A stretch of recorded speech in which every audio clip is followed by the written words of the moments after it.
Hello students, एक बार फिर से आपका रघुनाथ स्कूल के इस ऑनलाइन प्लेटफॉर्म पे स्वागत है। आज अपन इस वीडियो में 11th इकोनॉमिक्स का जो अपना टॉपिक चल रहा था, मीन मोड मीडियन का जो टॉपिक चल रहा था, उसी को आगे कंटिन्यू करते हैं। उसका एक एग्जाम्पल अपन और करते हैं।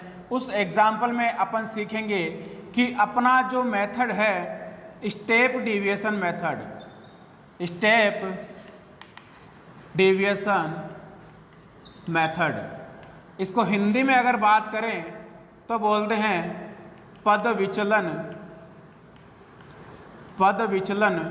विधि। देखो होता क्या है, पद विचलन विधि जो है वो कहाँ पे काम में ली जाती है। पद विचलन विधि जो है वो आप लोगों के मीन की जो कैलकुलेशन होती है, मीन का मतलब जो है अक्स बार की जो कैलकुलेशन होती है, उसमें अपना स्टेप डेविएशन मेथड काम में लिया जाता है। समझ में आ रही है? तो अपन एग्जाम्पल जो कर रहे हैं वो स्टेप डेविएशन का ही करेंगे। आपको मैंने एक एग्जाम्पल जो है वो पहले इसका करवाया हुआ है, मीन का कैलकुलेशन ऑफ मीन। क्या करवाया हुआ है? कैलकुलेशन ऑफ मीन, मतलब समांतर माध्य की जो गणना है वो मैंने आप लोगों को पिछले वीडियो में करवाई हुई है। अब आप इस वीडियो में जो देखोगे वो स्टेप डेविएशन मेथड देखेंगे। स्टेप डेविएशन मेथड जो है वो मीन की कैलकुलेशन में ही काम में आता है। यहाँ से आपको बहुत अच्छे से और धीरे धीरे एक एक टॉपिक को समझाऊंगा और आपको वीडियो लास्ट तक देखना है, अच्छे से समझ में आएगा। बस वीडियो को आगे स्किप करके मत देखना। इसमें आप लोगों को वही एक एग्जाम्पल अपन देखते हैं।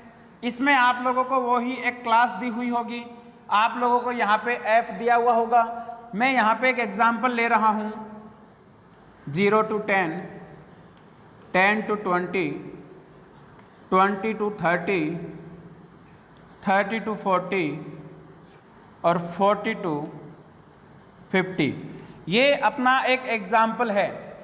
इसमें अपने पास में f जो गिवन है वो अपन ये ले लेते हैं 6, 4, 3, 2 और ये 5। ये अपने पास में f गिवन है। अब इससे आपको कहा गया है कि आपको जो है मीन की कैलकुलेशन करनी है, और वो भी कौन से मेथड से? स्टेप डेविएशन मेथड से आपको मीन की कैलकुलेशन करनी है। आपको मीन की जो कैलकुलेशन है वो मैंने आपको बताई है, आपको पहले तो वो ही फॉलो करनी है। जैसे मीन की कैलकुलेशन में आपको सबसे पहले मैंने बताया था कि अपन को एक मिड वैल्यू या अक्स की वैल्यू कैलकुलेट करनी पड़ेगी। मिड वैल्यू या अक्स की कैलकुलेशन का मैंने आपको एक फॉर्मूला बताया था। क्या फॉर्मूला बताया था? फॉर्मूला था L1 plus L2 divided by 2। ये आपको मैंने मिड वैल्यू या अक्स का फॉर्मूला बताया था। L1 का मतलब बताया था lower limit of class, and L2 का मतलब जो बताया था वो होता है अपर लिमिट ऑफ क्लास। इधर वाली लोअर, इधर वाली अपर, ये वाली लोअर, ये वाली अपर। ठीक है, निम्न सीमा और ऊपरी सीमा की मैं बात कर रहा हूँ। अब इन दोनों को प्लस करके 2 से डिवाइड कर देंगे तो अपने पास में मिड वैल्यू आ जाएगी। तो 0 और 10 को अगर मैं प्लस करूंगा तो 10 आएगा, और 10 को मैं अगर 2 से डिवाइड करूंगा तो मेरे पास कितना आएगा? 5 आएगा। तो यहाँ पे मिड वैल्यू या अक्स की वैल्यू कितनी आ गई? 5 आ गई। फिर इन दोनों को ऐड करके 2 से डिवाइड करूंगा तो ये हो गया 30। 30 को 2 से डिवाइड करूंगा तो मेरे पास में आएगा 15। फिर है इन दोनों को ऐड करूंगा तो 50, 50 को 2 से करूंगा तो ये आएगा मेरे पास 25। ये हो गया, दोनों को ऐड करके 70, 2 से डिवाइड करूंगा तो 35, इसको करूंगा तो 90, डिवाइड करूंगा तो 45। ठीक है, यहाँ तक आपके कोई दिक्कत नहीं है। या फिर आप सीधा भी कर सकते हो, अक्स की कैलकुलेशन आपने अगर पहली वाली वैल्यू निकाल ली ना L1 प्लस L2 अपॉन 2 से, तो आप लोगों के बीच में जो ये डिफरेंस दे रखा है, इनके बीच में सब में देखो 10 का डिफरेंस है। आई जिसे बोलते हैं, इंटरवल जिसे बोलते हैं, वो सब जो है वो 10 का डिफरेंस है। तो आप सब में ऐड करते जाओ। इसमें अगर 10 ऐड करेंगे तो 15 आएगा, 15 में 10 ऐड करेंगे तो 25, 25 में 10 करेंगे तो 35, 35 में 10 करेंगे तो 45। ऐसे भी कर सकते हो, और अगर आपको इससे इजी लगता है तो इससे भी कर सकते हो, दोनों तरीके सही है। अब आपने क्या किया, आपने मिड वैल्यू निकाल ली, अपन को मीन की कैलकुलेशन करनी है। मीन की कैलकुलेशन के लिए नेक्स्ट स्टेप जो होता है वो होता है अपना ए जो होता है उसको बोलते हैं अपन एज्यूम्ड मीन। क्या बोलते हैं? एज्यूम्ड मीन बोलते हैं उसे, हिंदी में बोलते हैं इसको कल्पित माध्य। इसको अपन कल्पित माध्य बोलते हैं। एज्यूम्ड मीन कहीं से भी कुछ भी माना जा सकता है, बट मैंने पिछले वीडियो में बताया था कि आप एज्यूम्ड मीन हमेशा अक्स वाली जो वैल्यू होती है उसमें से वो एज्यूम करो जो सबसे स्मॉलेस्ट वैल्यू है, और सबसे स्मॉलेस्ट वैल्यू यहाँ पर कौन सी है? 5 है। तो a का मान कितना रख देंगे? 5 रख देंगे, तो a = 5 आ जाएगा अपने पास में। ठीक है, अब जो नेक्स्ट स्टेप है क्या करना है? नेक्स्ट स्टेप में x माइनस a करके = में लिखेंगे अपन dx। dx का जो मतलब होता है उसको बोलते हैं अपन डेविएशन। क्या बोलते हैं? डेविएशन या अंतराल बोलते हैं। देखो यहाँ तक स्टेप वही है जो पिछले वीडियो में बताई थी, खाली एक स्टेप डिविएशन का एक कॉलम एक्स्ट्रा बनेगा, वो मैं आप लोगों को बता दूंगा कैसे करना है। dx निकालने के लिए x में से a की वैल्यू लेस करनी है। 5 में से 5 को लेस करेंगे 0, 15 में से 5 को करेंगे तो 10, ये इसको कर देंगे तो 20, इसमें से 5 को लेस करेंगे तो 30, और इसमें से कर देंगे तो 40। ठीक है, ये अपने पास में dx आ गया। अब देखो यहाँ से बहुत अच्छे से सुनना है, पिछले वाले वीडियो में अपन ने सिंपल जो मीन पढ़ा था इसको dx को f से मल्टीप्लाई करवा के अपने f dx कैलकुलेट कर लिया था, लेकिन स्टेप डिविएशन मेथड में ऐसा नहीं करना होता है। स्टेप डिविएशन मेथड की दो सबसे इम्पोर्टेंट जो विशेषता है वो है, सबसे पहली और इम्पोर्टेंट विशेषता क्या है? वो ये है कि स्टेप डिविएशन मेथड जो है वो हमेशा, ध्यान से सुनना, अच्छे से सुनना, स्टेप डिविएशन मेथड तभी एप्लीकेबल होगा जब आपको कॉन्टिन्यूस कैटेगरी या कॉन्टिन्यूस सीरीज दे रखी हो। कॉन्टिन्यूस सीरीज कौन सी होती है? ये वाली जिसमें डिफरेंस दिया हुआ है। पहली शर्त क्या है? There are 2 condition to follow the step deviation method. First is given the continuous series. पहली जो शर्त ये है कि कॉन्टिन्यूस सीरीज होनी ही चाहिए, होनी ही चाहिए। अगर कॉन्टिन्यूस सीरीज नहीं है और आप स्टेप डिविएशन करना चाह रहे हो तो पॉसिबल नहीं है। शर्त नंबर 2, ये जो बीच में डिफरेंस दे रखा है, इंटरवल जो दे रखा है, आई जो दे रखा है, डिफरेंस को इंटरवल से बताते हैं, आई से बताते हैं। आई जो दे रखा है वो इन सभी क्लास में सेम होना चाहिए, इक्वल होना चाहिए। देखो देखे सब में 10 का डिफरेंस चल रहा है ना, इसका मतलब दोनों कंडीशन पूरी हो रही है। पहली कंडीशन मैंने क्या बताई? कॉन्टिन्यूस कैटेगरी या कॉन्टिन्यूस सीरीज होनी चाहिए। दूसरा बताया था जो इंटरवल है वो क्या होना चाहिए? सेम होना चाहिए। अगर दोनों बातें हैं तो अपन step deviation method easily follow कर सकते हैं। और यहाँ पे दोनों बातें हैं तो यहाँ पे अपन लिखेंगे आई। आई इज इक्वल टू कितना है? सबके बीच का जो डिफरेंस है वो कितना है? देखो देखें, वो है 10 का। अब अपन को करना क्या है?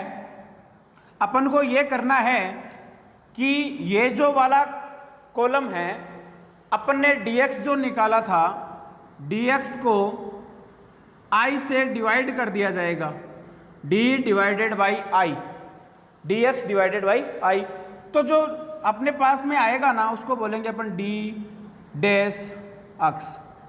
देखो यहाँ पे dx है, यहाँ पे मैंने ऊपर एक डैश का निशान लगाया है, इसको i बोल देते हैं, इंटरवल का निशान। इसका मतलब ये है कि इसमें डिवाइड देख के ही आया है। देखो एक तो dx है, अच्छे से समझ लेना दोनों को, एक dx है, एक d डैश x है, ये वाला है। इधर मैं लिख के दिखा देता हूँ, ये लिखा है मैंने d डैश x, dx नहीं लिखा है, dx का कॉलम तो पास में है, क्या लिखा है? d dash x। ठीक है, ये वाला आप लोगों को ध्यान रखना है। ये कैसे आएगा? इस dx में इस i को डिवाइड कर देंगे तो अपने पास में आ जाएगा। 0 में 10 से करेंगे तो 0 आएगा। 10 को 10 से डिवाइड करना है 1 आएगा। 20 को 10 से अगर डिवाइड करेंगे तो अपने पास में कितना आएगा, 2 आएगा। 30 को 10 से करेंगे तो 3 आएगा। 40 को 10 से करेंगे तो 4 आएगा। ये क्यों करते हैं आप पूछोगे, सर स्टेप डिविएशन की आवश्यकता हमें क्यों पड़ी, हम तो ना dx को f से गुणा करके भी निकाल सकते थे। निकाल सकते हो, स्टेप डिविएशन मेथड आपकी कैलकुलेशन इजी करने के लिए किया जाता है, ताकि आप जो कैलकुलेशन करते हो इसको f से मल्टीप्लाई करवाते हो वो आपकी बहुत ईजी हो जाए। ठीक है, अब नेक्स्ट जो कॉलम है वो आपको क्या बनाना है, पहले आप लोगों ने बनाया था एफ डी एक्स का, अब क्या बनाओगे एफ डी डैश एक्स। इस वाले कॉलम से मल्टीप्लाई करवाना है, मैं हाईलाइट कर देता हूं, देखो डी डैश एक्स वाले कॉलम को करवाना है, इससे मत करवा देना। अब 6 को 0 से मल्टीप्लाई कराऊंगा तो 0 आएगा, 4 को 1 से कराऊंगा तो 4 आएगा, 3 को 2 से कराऊंगा तो 6 आएगा, 2 को 3 से कराऊंगा तो 6 आएगा, अब 5 को 4 से कराऊंगा तो 20 आएगा। देखो कैलकुलेशन अपने आप इजी हो गई ना, आ गई ना इजी, समझ में आ रही है।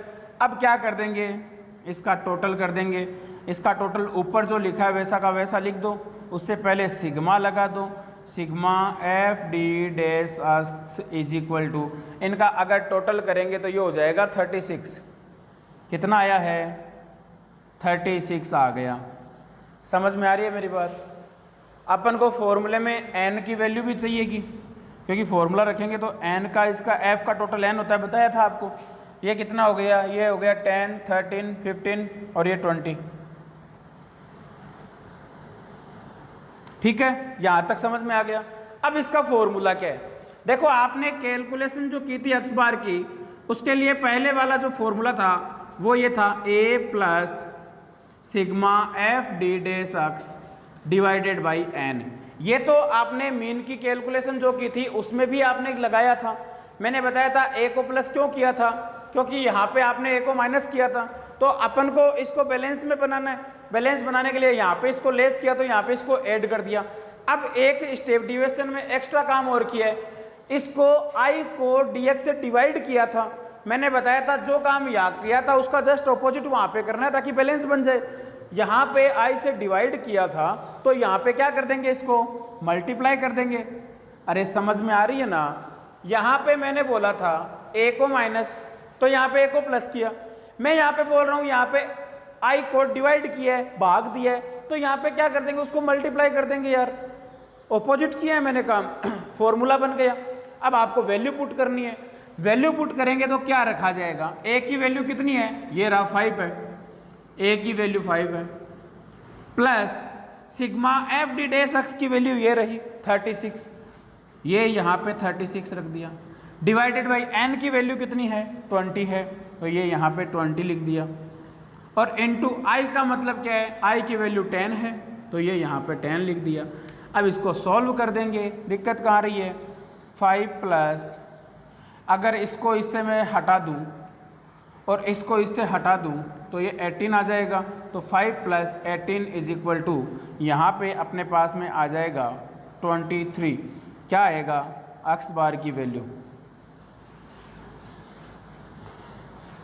ये अपना क्या हो गया, प्रॉपर आंसर इसका आ गया। कितना आंसर आया है, 23 अपना आंसर आ गया। आप लोगों को बताओ कोई दिक्कत है क्या इसमें, कोई दिक्कत आई है क्या। मेथड कौन सा है, स्टेप डिविएशन, किस में है, कैलकुलेशन ऑफ मीन में है, एक्स बार की कैलकुलेशन में है। ठीक है, तो एक्स बार की कैलकुलेशन में अपन ने कौन सा मेथड पढ़ा है, स्टेप डिविएशन मेथड पढ़ा है। उम्मीद करता हूं आपको ये वीडियो या ये जो टॉपिक है वो अच्छे से समझ में आया होगा। मिलते हैं नेक्स्ट क्लास में, तब तक के लिए धन्यवाद, जय हिंद।